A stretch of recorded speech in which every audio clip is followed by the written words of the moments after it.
पाप धोने के लिए गंगा नहाने वाले बुद्धिहीन तथा पाखंडी लोग हैं और उनको प्रोत्साहन तथा सहयोग देने वाले विवेक शून्य तथा मूर्ख लोग हैं। मौतें चाहे प्रयागराज में हो, मक्का मदीना में हो या केदारनाथ में हो, कोई भी शक्ति बचाने नहीं आई। तो इसीलिए मैं मेरे भारत के देशवासियों से कहना चाहती हूँ कि विदेशी मनुवादी ब्राह्मणों के पाखंडवाद से दूर रहकर शिक्षित बनिए।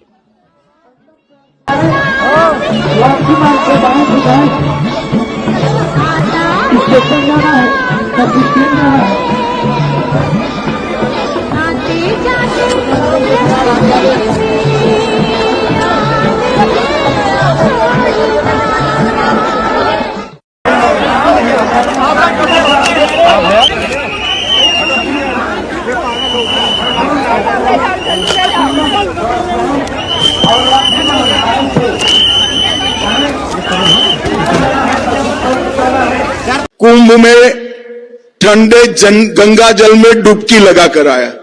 अच्छा किया या बुरा किया? अरे जोर से बोलो, अच्छा किया है। क्या हुआ भैया? शायद भगदड़ मच गई है।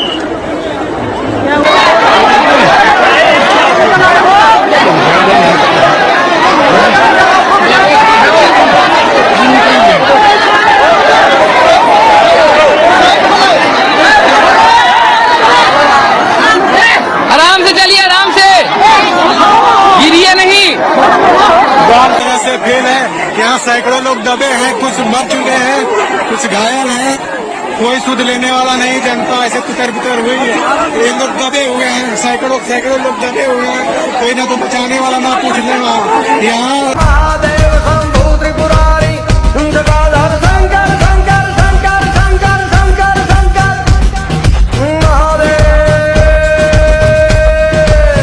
लाशें पड़ी हुई थी, कोई पूछने वाला नहीं था। मलबे में से लाशें निकल रही थी।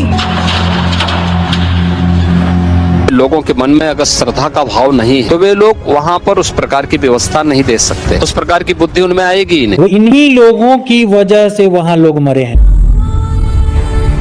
ये भी नहीं बता रहे किस अस्पताल में किस जगह जो घायल हुए हैं वो कहाँ गए, जिसकी बॉडी कहाँ गई, वो भी तो दे दे पब्लिक को। ये लोग ही धर्म का झूठा प्रचार करते हैं, पुण्य का झूठा प्रचार करते हैं। भोले भाले लोगों की वहाँ भीड़ एकत्रित होती है और उसमें जाने जाती है।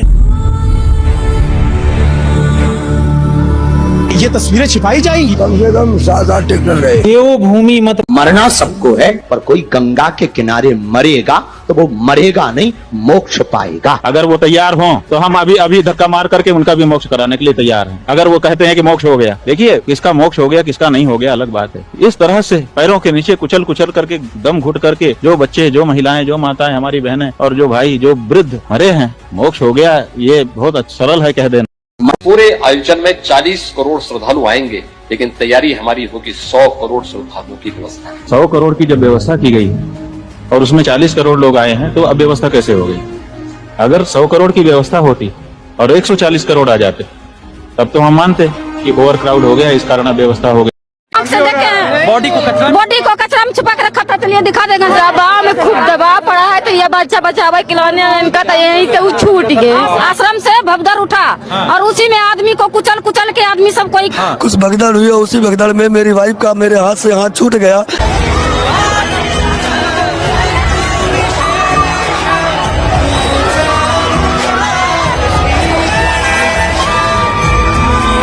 मुझे तो हुस्से गलती रे भाई और सजनी रे तीसरे।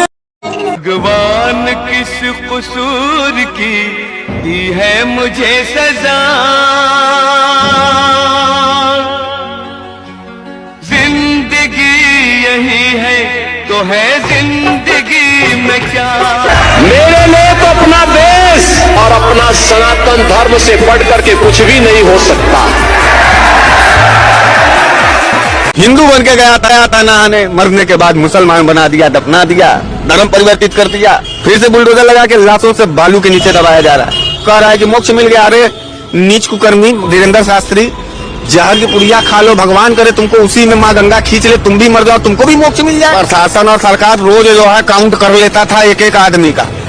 आज 1 करोड़ लोग नहा लिए, आज 5 करोड़ लोग नहा लिए। वो कौन मसीनिया था? अरे मर जाने के बाद तो लाश दे देते भैया, परिवारजनों लोग उसको अंतिम बार तो देख लेते। उसका हिंदू धर्म के अनुसार क्रियाक्रम तो करने दो भैया। लाश वापस करो हमारे हिंदुओं का, हमारे हिंदुओं का लाश वापस होना चाहिए। पत्रकार आजम खान मुसलमान था, थोड़ी से त्रुटि हुई थी, टोपी उतारा उसने, ले जाके साधु संत को दर्द उस पे रखा। यहाँ तो साधु संत पीटे जा रहे हैं। मानवीयता खत्म हो गई, इंसानियत खत्म हो गई, और जानवरों की तरह क्रूरता से बात कर रहा है कि मात्र 30 लोग मरे हैं, हजारों लोग से ऊपर मरे हैं, गायब हैं। तो मुसलमानों को नहीं आने दिए तो 2-2 हादसा हो गया तुम्हारे हिंदुत्व के काल में। मैं इलाहाबाद के माइनॉरिटी के लोगों को चरण पकड़ करके धन्यवाद देना चाहता हूँ। देश का गृह मंत्री जिस दिन आया उसके बिहान भर ये मौतें हुई। एक महापापी अभी आने के लिए बोल रहा है। मैं तुम्हारे चैनल के माध्यम से कहना चाहता हूँ कि मत आना नरेंद्र मोदी जी, बहुत लोग मर गए हैं कुंभ में, आओगे फिर लोग मार दिए जाएंगे। तुम लोगों का कदम जहाँ जहाँ पड़ रहा है सिर्फ लाशें भी पड़ी हुई थी, कोई पूछने वाला नहीं था। मलबे में से लाशें निकल रही थी। यहाँ देखेंगे एक ट्रैक्टर भर करके यहाँ से कपड़े लत्ते चप्पल सब कुछ ले जाया जा रहा है। भगदड़ के जो निशानियां हैं उसको हटाया जा रहा है। कम से कम 7-8 ट्रैक्टर गए। ये तस्वीरें छिपाई जाएंगी, जो ये गवाही है बताएगा इसी